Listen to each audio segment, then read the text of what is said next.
কলকাতা, প্রেমের শহর। এই শহরের আনাচে কানাচে ছড়িয়ে আছে ভালোবাসার ছোঁয়া।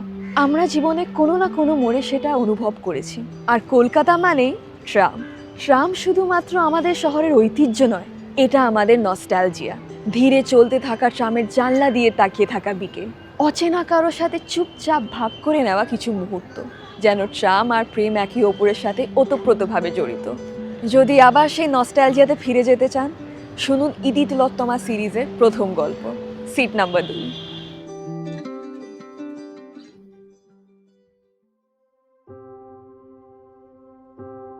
আজকে শুনছেন ইতি তিলোত্তমা সিরিজের প্রথম গল্প, সিট নাম্বার 2, পরিচালনায় রুয়াম চ্যাটার্জি।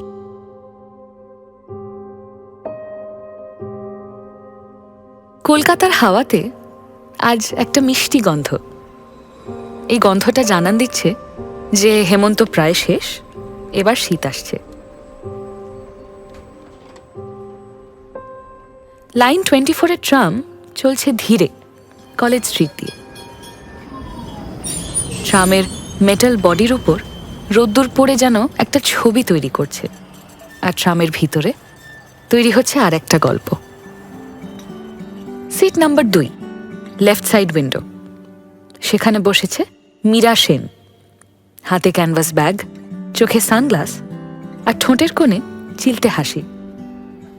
আজ মীরার সবই বেশ ভালো লাগছে। একই ট্রাম, একই টাইম, একই রুট, কিন্তু তাহলেও আজ কোনো কিছুই একঘেয়ে লাগছে না।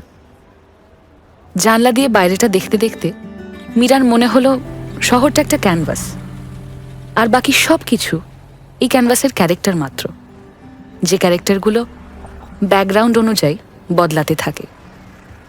বলছি, এখানে বসা যাবে? ঋতুবানের কথায় ঘোর কাটল মীরার। সঙ্গে সঙ্গে পাশে রাখা ব্যাগটা কোলে নিয়ে বলল, হ্যাঁ হ্যাঁ, নিশ্চয়। ঋতুবান একটু এলোমেলো, বেশ একটা ওল্ড স্কুল ওয়ার্মথ আছে। ব্ল্যাক কুর্তা, জিন্স, সানগ্লাস আর একটা ক্যামেরার ব্যাগ। ঋতুবান জিজ্ঞেস করল, আপনি কি আর্টিস্ট? আর্ট রেস্টোরার সংরক্ষণ করার চেষ্টা করি আর কি। বাহ, ইন্টারেস্টিং। আমি ডকুমেন্টারি ফিল্ম মেকার। ট্রাম নিয়ে একটা প্রজেক্ট করতে চাই। ট্রাম কেন? ক্রমশ হারিয়ে যাচ্ছে তাই সংরক্ষণের চেষ্টা বুঝি? ঠিকই বলেছেন। শুধু সংরক্ষণ নয়, এখন সবাই ফাস্টার রোড খোঁজে, কিন্তু ট্রাম শেখায় ধীরে ধীরে চলে সঠিক গন্তব্যে কিভাবে পৌঁছানো যায়। ট্রাম শেখায় স্থিতিশীলতা, সহনশীলতা, এগুলো কতটা জরুরি। আমি চাই এই ট্রামে চলা মানুষের ওপর গল্প তুলে ধরতে। ছোট অল্প কথাবার্তা আদান প্রদানের মধ্যেই দুটো মানুষের মধ্যে আলাপচারিতা তৈরি হলো। ট্রাম যেমন সবসময় একটা সমান্তরাল লাইন দিয়ে চলে, মীরা আর ঋতুবানের কথোপকথনটা সমান্তরালভাবে ধীর গতিতে এগিয়ে চলল। আসলে ট্রাম থেকে শহরটাকে দেখলে একটা চলমান ছবি দেখতে পাই, স্লো, ইমপারফেক্ট, কিন্তু অ্যালাইভ। এটা কিন্তু বেশ বলেছেন। ওলা উবেরের যুগে একটা ছুটন্ত শহরের মধ্যে ট্রামই একমাত্র যানবাহন যেখানে নিজের সময়টুকু নিয়ে বিলাসিতা করা যায়। ট্রামে জায়গা অনুযায়ী মানুষের ওঠানামা চলতেই থাকলো। শুধু সিট নাম্বার 2 আর তার পাশের সিটে যে দুজন রইল, তাদের যেন কোনো নামার তাড়াই নেই। দুজনের চোখেই শুধু একটা চলমান ছবি। দুজনে চুপ করে বসে আছে। বাইরে রাস্তার ধুলো, হালকা রোদ মেশানো ছায়া। মীরার চোখে একটা শান্তি, ঋতুবানের চোখে অনেক স্বপ্ন। ট্রামটা থামল, নামলো দুজনে। রোদ্দুরটা থেকে গেল সেই সিটের উপরে। Seat number 2, left window side.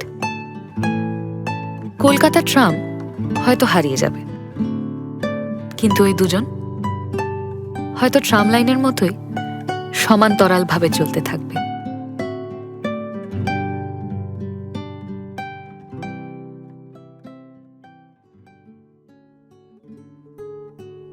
Kolkata প্রেমের শহর। শহরের আনাচে কানাচে ছড়িয়ে আছে ভালোবাসার ছোঁয়া। আমরা সকলেই কম বেশি সেই অভিজ্ঞতার সাক্ষী। তাই সেই মিষ্টি মুহূর্তগুলোর স্মৃতি রোমন্থন করতে চাইলে অবশ্যই অপেক্ষা করতে হবে ইতি তিলোত্তমা সিরিজের দ্বিতীয় গল্পের জন্য এবং কান পাততে হবে ব্লুপার হাউস স্টুডিওজ ইউটিউব চ্যানেলে। শুনলেন আজকের গল্প সিট নাম্বার 2, গল্পকার রুয়াম চ্যাটার্জি, ন্যারেটর তিতাস ভট্টাচার্য, মীরা শ্রুতি ভট্টাচার্য এবং ঋতবান বেদান্ত গৌতম।